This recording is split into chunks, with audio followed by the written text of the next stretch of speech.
to find clarity, it's really peeling back all the fluff, all the stuff that all the shoulds and all the, I think this is what I'm supposed to do. And this seems like what my boss wants. And yeah, I kind of like this job or whatever. And it's getting to like, what really lights you up? Like what gets you excited? What gets you motivated? Like a big topic lately, it seems like with clients is people don't know what motivates them. What is it? Is it money? Is it freedom? Is it flexibility? Is it a promotion? Welcome to Making Change with Your Money, a podcast that highlights the stories and strategies of women who experienced a big life transition and overcame challenges as they redefined financial success for themselves. Now here's your host, certified financial planner, Laura Rotter. I am so excited to have as my guest today, Nicole Dupuis. Nicole is a productivity and leadership coach who focuses her energy towards partnering with rising leaders and small business owners to take action on what truly matters. Her company, Find Clarity Here, has that name because she thinks most roadblocks and obstacles are due to a lack of clarity in vision, in purpose, why, or time and energy spent. Nicole helps her clients discover skill sets and tools to find and maintain that necessary clarity. So welcome, Nicole, to the Making Change with Your Money podcast. Thank you. Thanks for having me. Excited to be here. I'm looking forward to our conversation. And I'm going to start with the same question I always do. And that question is, Nicole, what was money like in your family growing up?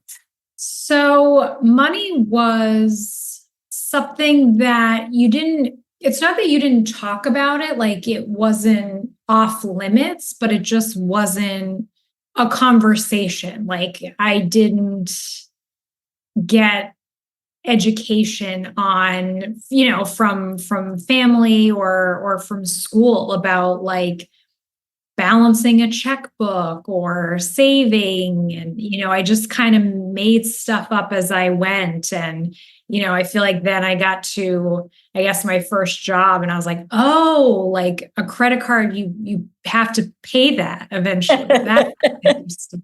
Like all those things that I feel like we all should probably be taught earlier. I feel like I maybe was not. It's so true. We're not taught anything about money when we're growing up. Though without any direct conversation, there's often messages that we receive from our parents. So I'm curious, what kind of messages did you see your parents at least in their behavior, if not in their language?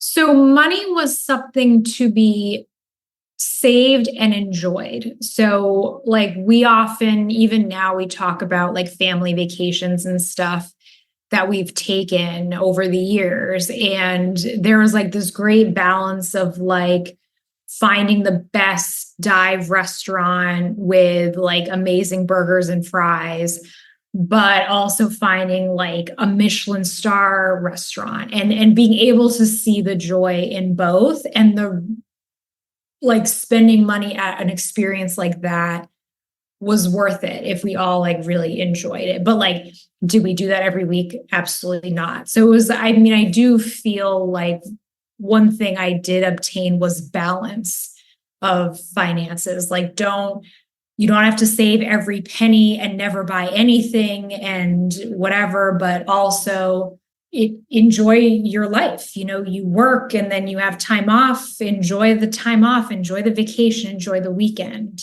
Again, it wasn't something necessarily talked about. Like we reflect on some of those things now, but it wasn't really talked about. So I remember there was a point where my dad was like in between, I think his last job and whatever the job was before that.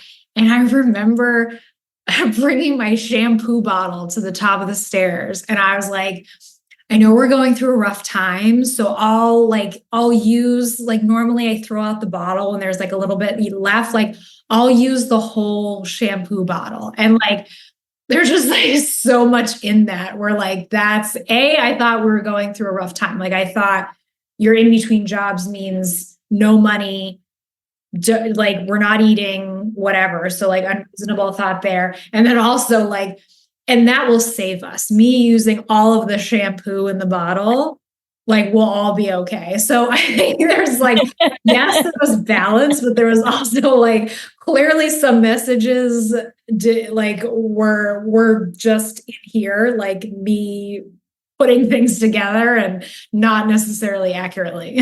I love that, Nicole. Again, when we're younger, trying to understand this adult world that surrounds us, we both see that we have a lot of power that we really don't necessarily, and are trying to interpret the messages that are around us.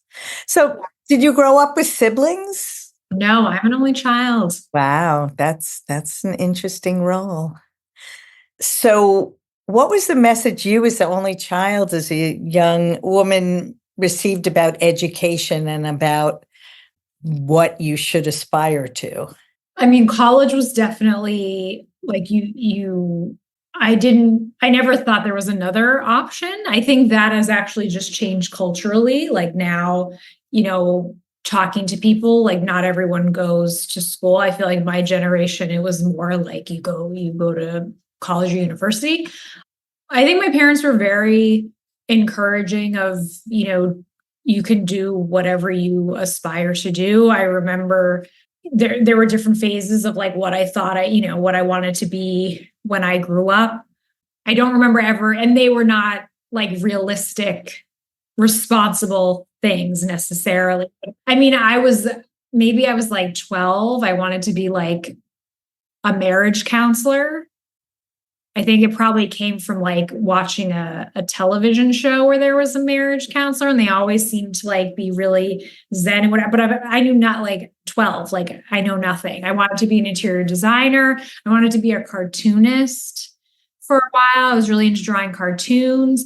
And I don't remember my parents ever like discouraging anything. So I mean, any kind of path, what I think was up for grabs, at least growing up. And I remember in college, I don't remember a pressure to, well, what are you going to do with that? What are you going to use this education for in your work? Which, I mean, I look back as a positive. I could see that also being, maybe a negative to a point where it's smart to think ahead. But I guess looking back, I appreciate, everything was an opportunity, and as a woman, everything was an opportunity. I think, Nicole, that really reflects what you've communicated, which is it doesn't seem to have been any overt financial pressure. Like if you're going to go to college, university, which costs money, then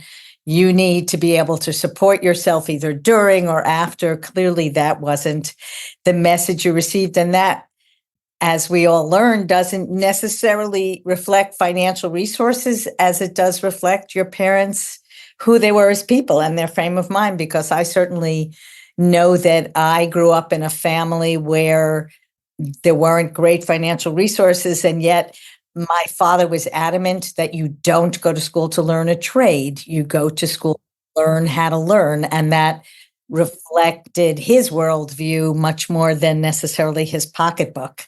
So you're sort of confirming what you said to start our conversation, which is your parents seem to have a balanced approach to their financial resources. So what did you end up studying? Well, something that is very applicable.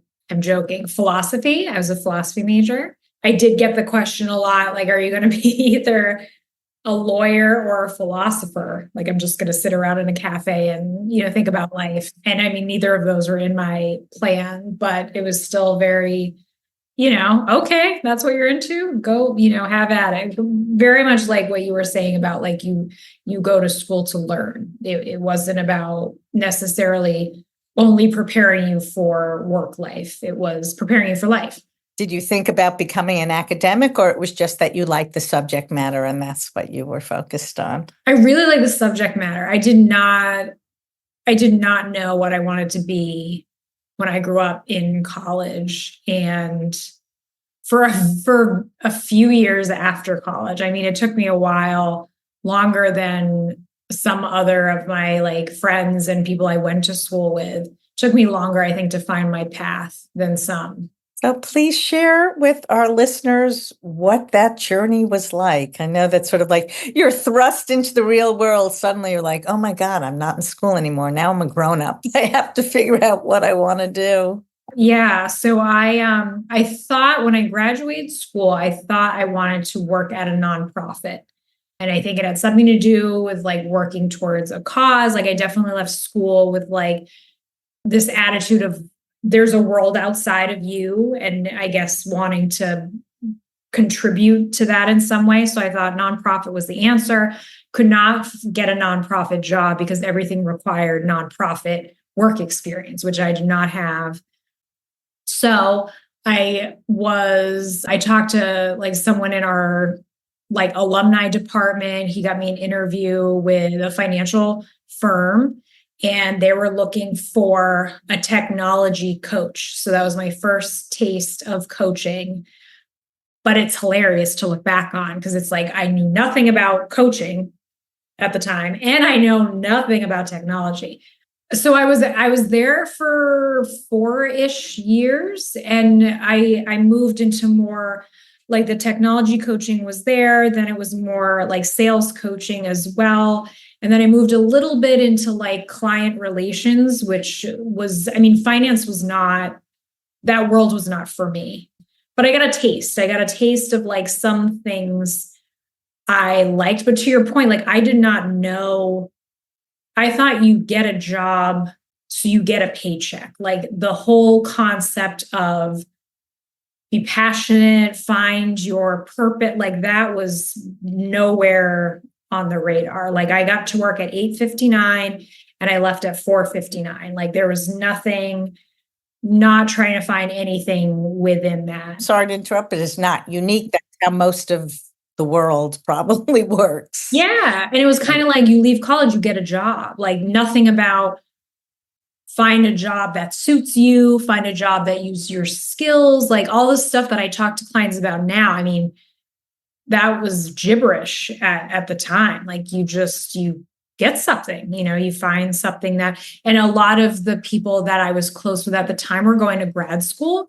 So I also didn't have other people in the same boat looking for, either they left school with a job, they had an internship that they were on the path to getting a job, so there was no looking, or they were in grad school. So I was kind of the only one I knew that was doing a job search right out of college and, going shopping for like a suit that I, needed for interviews. I was going to ask you, Nicole, though, as you ended up in sort of, like you said, technology coaching or sales coaching, what skills did you bring to that? Obviously, you had to talk about some skills when you were interviewing, or were they just happy to have a warm body that could speak? I don't know. I mean, I think that is probably what, so I remember it was quite a rigorous, again, this is at the time. Now it's probably like, that's what an interview is, Nicole, like, hello.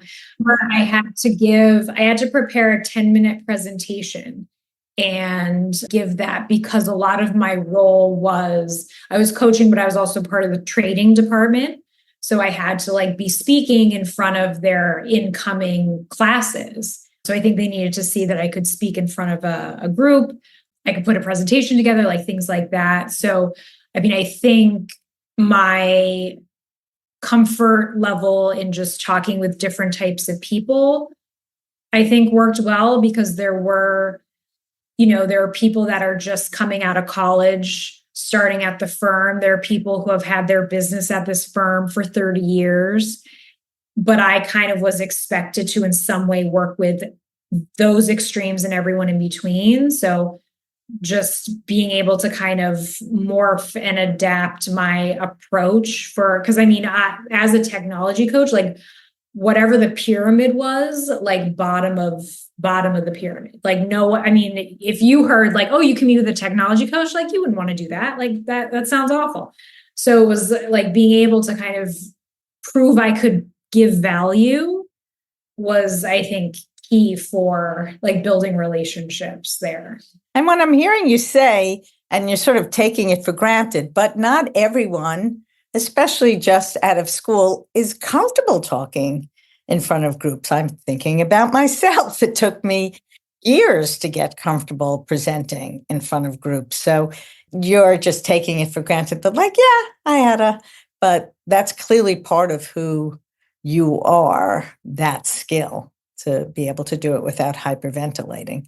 So I guess I felt like this is, again, not knowing, I'm like, this must be a thing. Like you get a job, you must be comfortable speaking in front of groups. Like now realizing, no, there are many jobs where you never are asked to do that, but I had no idea. So then how did your journey progress? So again, like finance was not for me. There was a taste of something I liked. Eventually I had to take, like I was life and health licensed at this was like an insurance firm. Then they needed me to get, I think to be employed there, I needed like a Series 6 license and whatever. And I could not pass that exam I couldn't to this day, never passed it. So basically it got to a point where like, we can't keep you employed without this license. So So you're skillful in front of people, but memorization, because the Series 7, I'm assuming that's what you're referring to, is just like rote memorization. And I had no interest in the content. So then I was like, okay, let me try nonprofit again. Like I haven't had nonprofit experience, but I've had work experience. And I got a job at an organization in nonprofit. And maybe within the first year, I was like, oh, I don't want this at all. Like, this is not what I thought it would be. It was so draining. I mean, it was depending on the type of nonprofit, it's like emotionally draining, depending on the cause, it's physically draining, like the hours we were expected to work and the things that we did, like at a nonprofit, you are everything. You are a one-stop shop, everything. And it wasn't sustainable. I couldn't do it. So, but again, not knowing, I was like, it must be this, like, then you hop to another similar company. So I went to basically one nonprofit after that, and then another nonprofit after that. And then in my third nonprofit, I had a quarter life crisis, and I was like, what are we doing here? Like, you tried profit, that didn't work out so well. You tried nonprofit, you're not feeling that. Like, what, like, do you even know what you want? And the answer was no. So I started like really trying to figure out like, what would I want to do, which I had never really asked myself since trying to find a job right out of college. And I started thinking like, when I had the coaching job, like there were certain days, certain meetings, certain conversations that were really great. Like if I could do more of some of that, I would love to. First of all, I love your reference to the quarter life crisis, which is a reality that a lot of people go through somewhere around the age of 28 to 30. There's a real life change. And yet most people don't do the clarity exercise, back to the, what you've named your firm, until they're much older, right? We just sort of get on this treadmill. It's almost lucky when things don't work out, because it's generally you turn around when you're 40 or 50 and go like, oh my God, how did I get here? Like, I'm not happy and I have all these obligations. So more power to you of taking the time to step back and say, okay, what did turn me on? What does create energy for me? And as you said, looking at when you were doing some of the coaching. Yeah. Well, and I think too, the push to look at that was like, I was so mentally checked out by then. Like I was I got to work right on time. I left a little early. I was not engaged in the work I was doing. I was on Pinterest more hours than I'd like to admit. I was just like, you work for a paycheck, and there was just such a disconnect. And that, now that I can look back, that was so draining. Like I was such a bad version of myself for the job, but also family, friends. Like I was just not, it wasn't a good Nicole, because it was like there was no purpose. I really just kind of, you go to work to come home, and then you go home to go to bed so you can go to work again. And you're right. I think a lot of people hit that realization later. And it's like, oh man, I've been here 20 years. Like what else is there? What else can I do? So what else could you do? What? Yeah. So I started trying to find like things. Were you still working?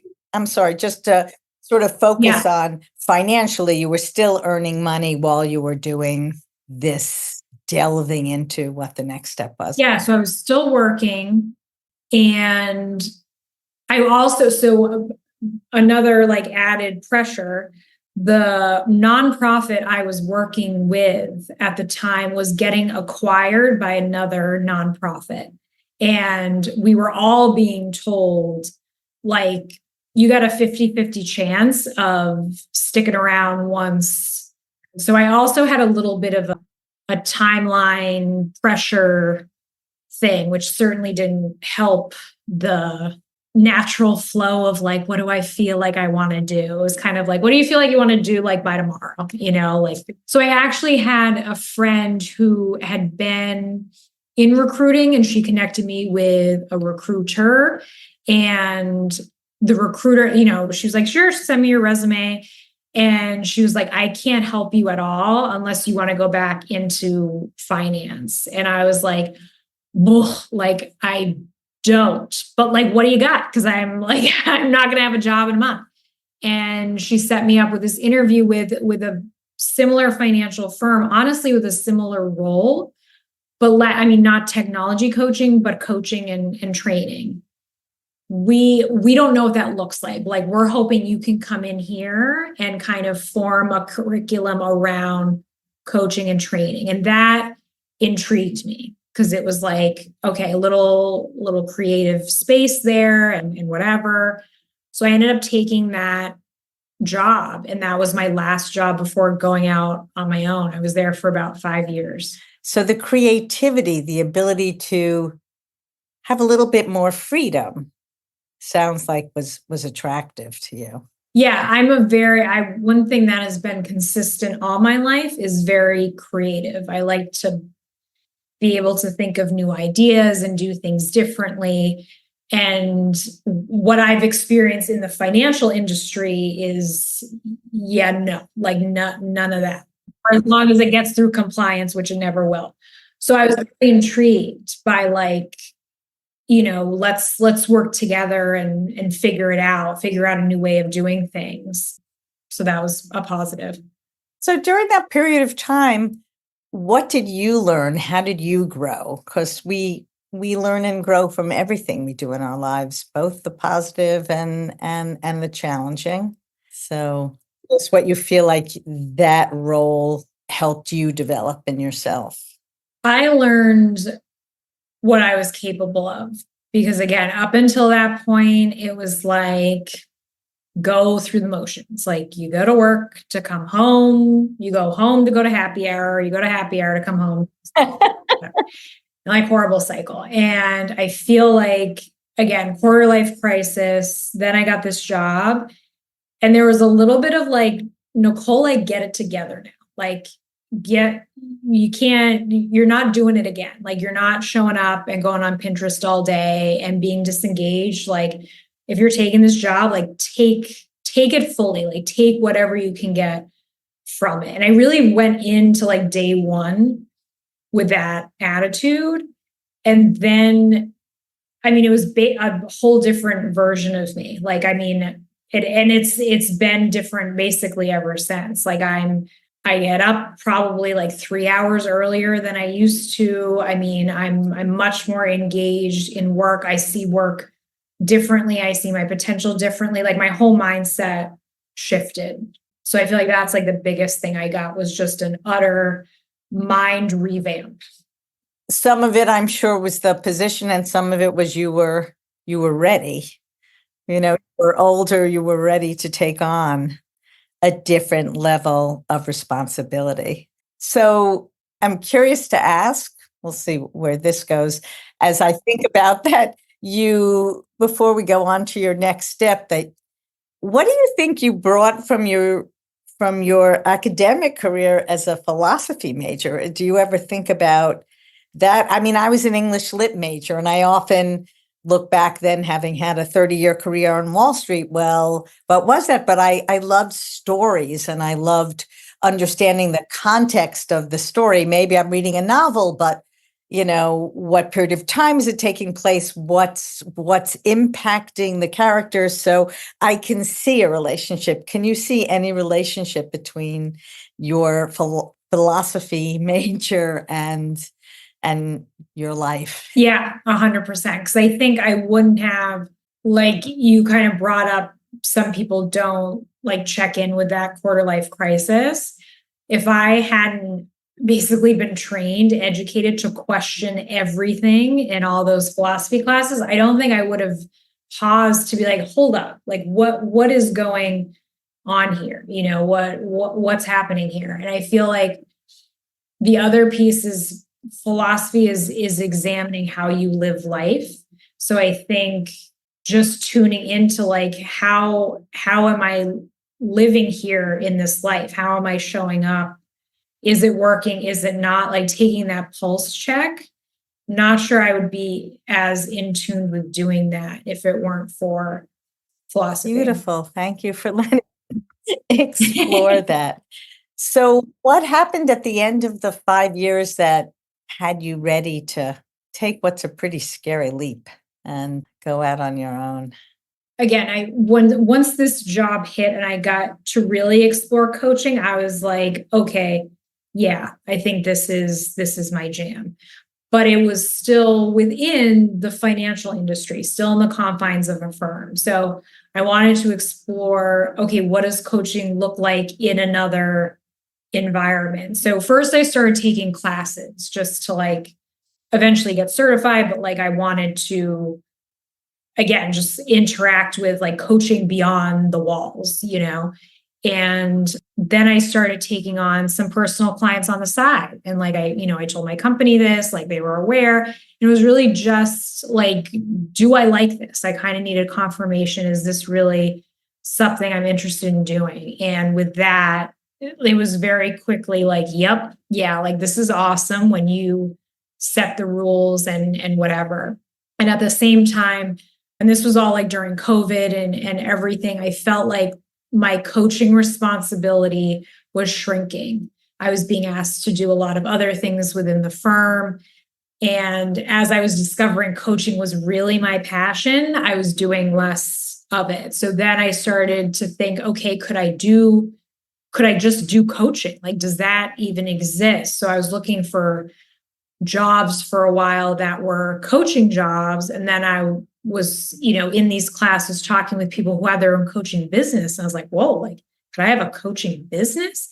And again, learning what I'm capable of, like that carried into, you might be able to do this. And I feel like for a while was, hustling, trying to get some sort of foundation built so I could leave the corporate world and feel like I had something ready, not perfect, but something.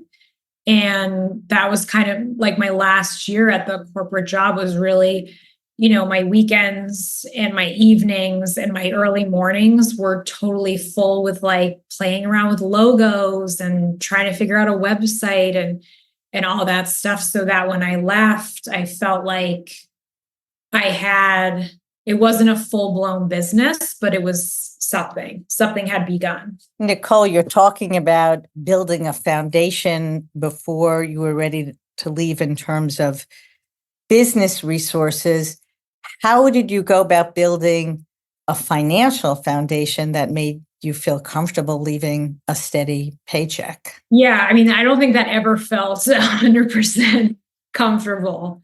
But I mean, I tried to, I mean, I've never budgeted that carefully in my life than during that time, because basically everything I was kind of bringing in my side hustle at the time, like that was my egg. That was, for when I left. So that wasn't being touched. And every dollar spent was for my business. Like no fun things, no, very limited spending money. It was all the website, the logo, the email address, all that stuff.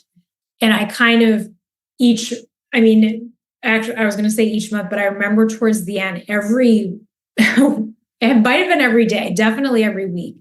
Every week it was, again, looking at my budget, like, can I leave today? Like, where are we at? And I mean, it was literally checking in on what I had coming in for, whatever the end of that month, like salary, if I leave, if I give 2 weeks, what is that? Like, calculating every penny on a weekly basis till I got to a point where it was like, almost like you're never going to feel ready. Like, now, like, you're fine, but like, get your mind ready and then you're good to go. And one more just specific financial question, because this comes up for clients of mine who are looking to make similar leaps.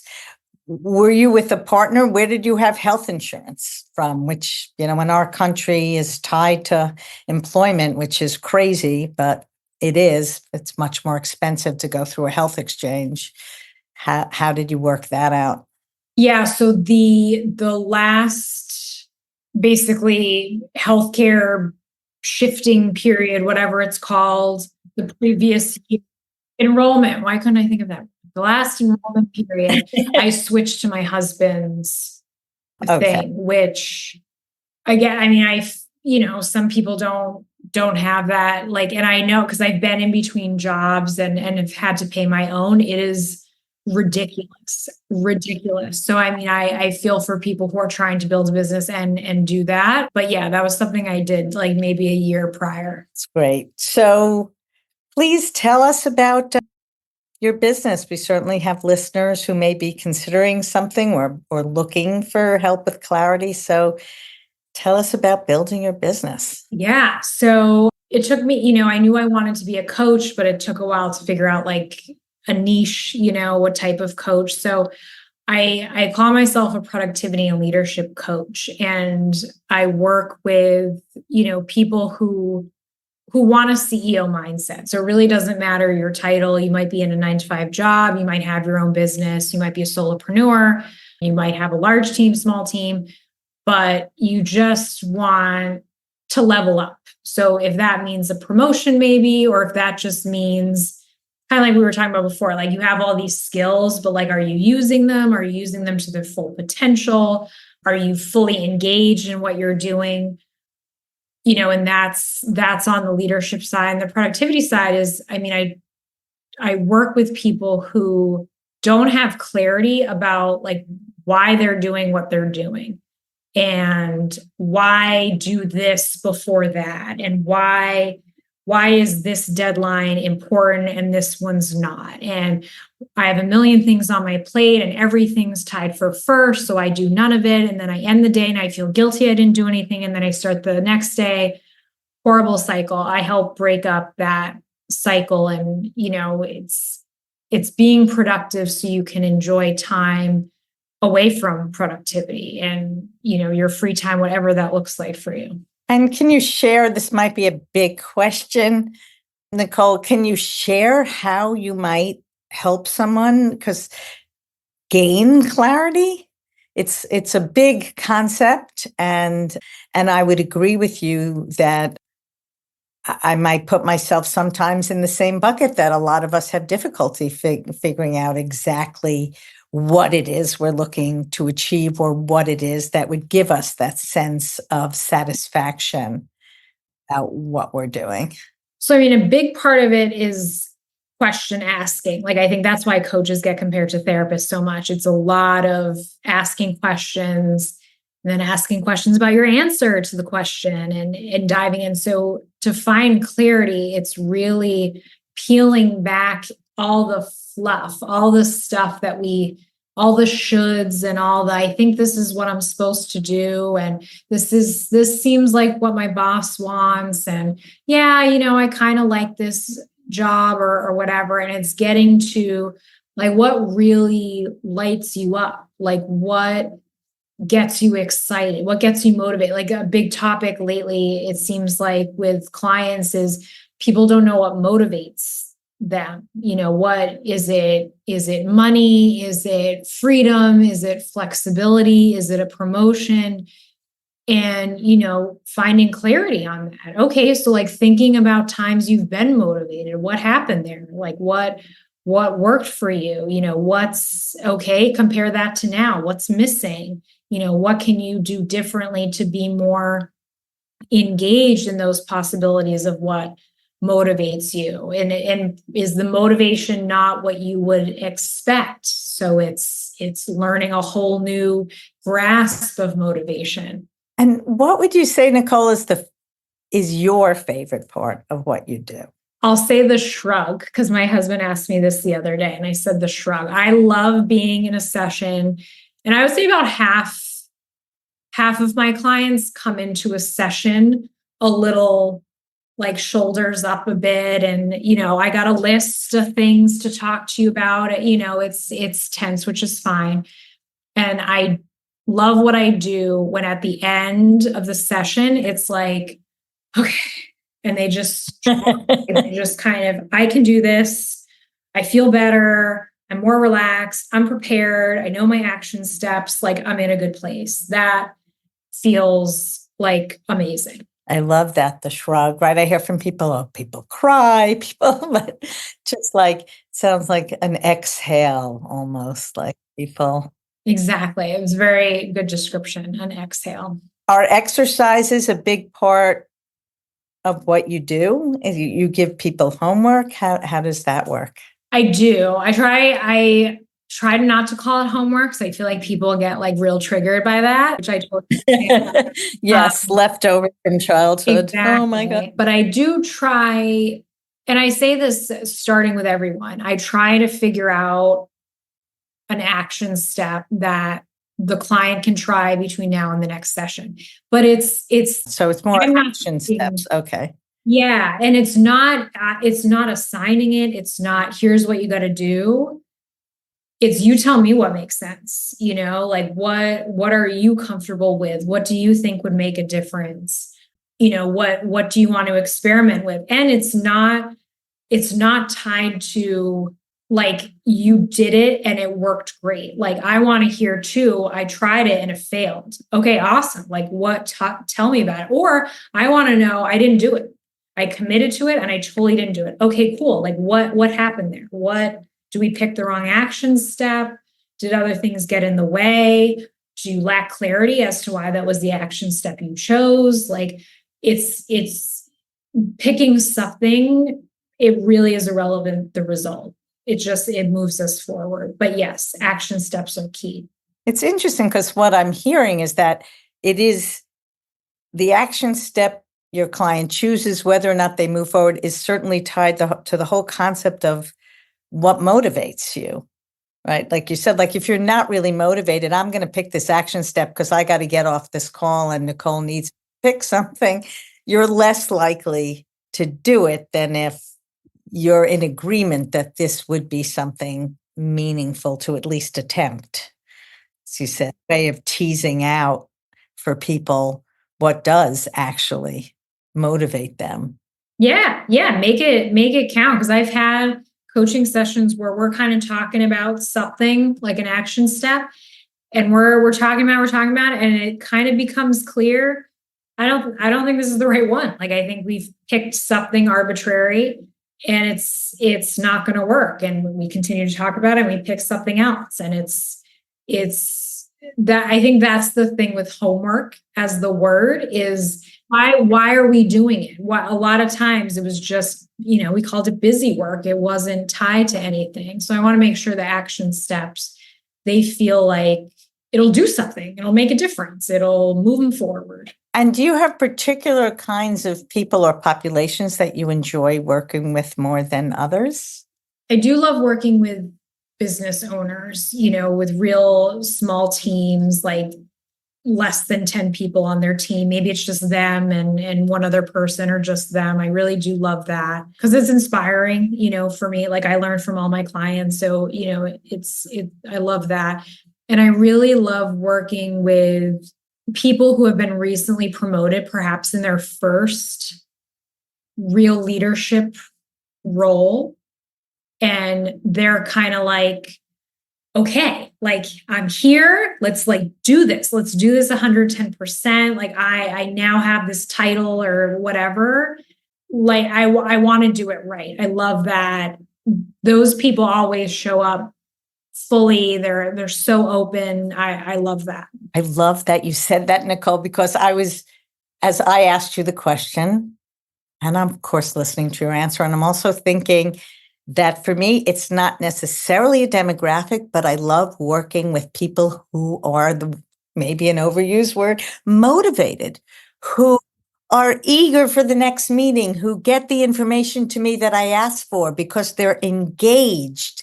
It's an engaging process to them as opposed to, and luckily I don't work with a lot of people like this, but people who feel like I bought the gym membership, I bought the consultation with Nicole, and now I'm good. Like, I don't have to actually spend time doing any of this. She's going to do this for me. And of course, no work. That will not work. You have to be part and parcel of the process of change. And both of us engage clients in change, in periods of transition and change in their lives. Absolutely. Yeah. I think it's a misconception too. People hire coaches when they're struggling. And I think that like, I probably do this in describing like, oh, I work with people who are stressed out, who are struggling with this, who are facing this obstacle. And that is true. But I mean, successful people are the people that work with coaches. It's not people who are disengaged. It's people who are, maybe they're disengaged, but they see that, they're aware and they want to fix it. Or they're totally engaged and they're like, what's next? Like, what else? Like, I'm ready, like, bring it on. So that resonates what you were saying. Love that. So as we get towards the end of our conversation, Nicole, I always like to hear how perhaps your definition of success may have shifted from being an employee right out of college to being an owner of your own business. What shift have you noticed in yourself? I mean, I'm totally different. I'm a totally different person than I was right out of college. I mean, success, I knew what success looked like in school. Once I left school, I probably didn't even think that was a thing. Success is a grade, success is Dean's List, success is GPA. Once I left that world, I don't think I thought about it. So probably you were a good student, by the way. Yes. My boss used to joke, like, if anyone needs like notes taken, like Nicole probably took really good notes, which but so now, I mean, I think just, I'm very big on working. I'm not always doing well on this, but working on recognizing things as successes, recognizing when I get a client, okay, like stop for a second. Cool. You got a new client, like great. Or you launch a program. Okay, like pause for a second. Like you launched that program for the first time, like really cool. Or you made lunch today. Okay, you had a crazy day and you found the time to make lunch, big or small. I'm constantly trying to find spots where I see that I've had a win, because that keeps me going. It's so important that you've mentioned that. And it's so hard, I think specifically for women, but for people in general. I actually have a spreadsheet that a previous guest sent me It's a timeline to just go through and note things I've achieved in my life, see whether I actually take the time to do it. And as I even just looked at it, and it's important, as you said, to actually see, and they don't have to be big milestones, just things that by putting one foot in front of the other. And I too see that I might, get a lovely note from a client or from a prospect. And it's like, oh yeah, they said that to be nice, or, just sort of very dismissive. It's important. I've read somewhere that we take in bad information that sticks to us. That's Teflon. But where we don't take the time to actually register in our body what it feels like to have a good experience, to achieve something, and to take it in and let it stay, as much as more painful experiences do tend to stick around. So, Nicole, is there anything that you want to make sure that you mention before we end the conversation? Well, this was lovely. If anyone's listening and anything resonated, I'm happy to chat and help people find clarity. I hope everyone finds clarity, because it helps, again, that engagement. We need that. And I think a lack of clarity blocks that. So I hope everyone's able to find that for themselves. Thank you. And of course, I hope everyone recognizes when they don't have it and seeks out a coach like you to help them get it, because recognition is the first step.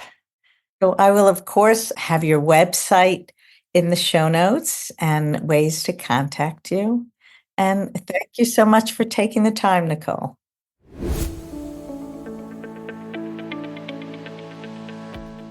I hope you enjoyed my conversation with Nicole Dupuis, founder of Find Clarity Here Coaching, and some of my takeaways to share. When you consider your skills, note those that you take for granted. I asked Nicole what skills led to her being hired as a technology coach after graduating from college as a philosophy major. She noted her ease with different types of people and her ability to put presentations together.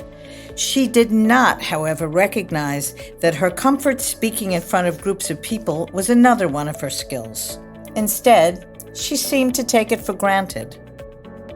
Another of my takeaways: when facing a career change, take the time to explore what it is you really want to do.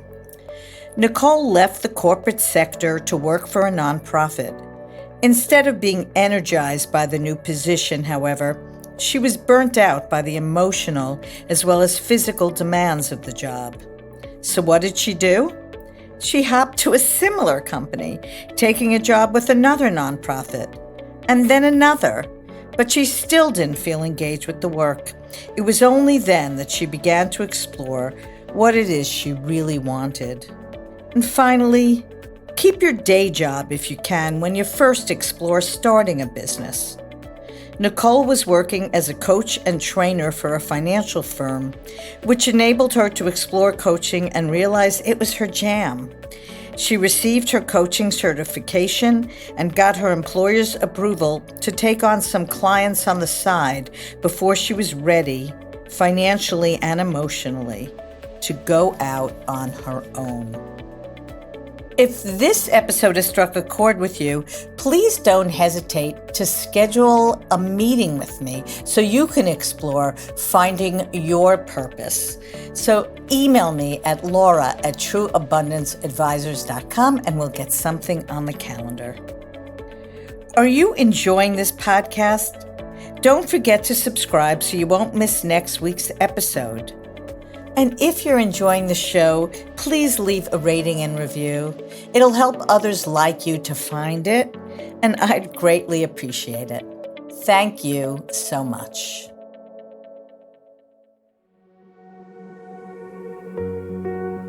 Thanks for listening to Making Change with Your Money. Certified financial planner Laura Rotter specializes in helping people just like you organize, clarify, and invest their money in order to support a life of purpose and meaning. Go to www.trueabundanceadvisors.com/workbook for a free resource to help you on your journey. Disclaimer, please remember that the information shared by this podcast does not constitute accounting, legal, tax, investment, or financial advice. It's for information purposes only. You should seek appropriate professional advice for your specific information.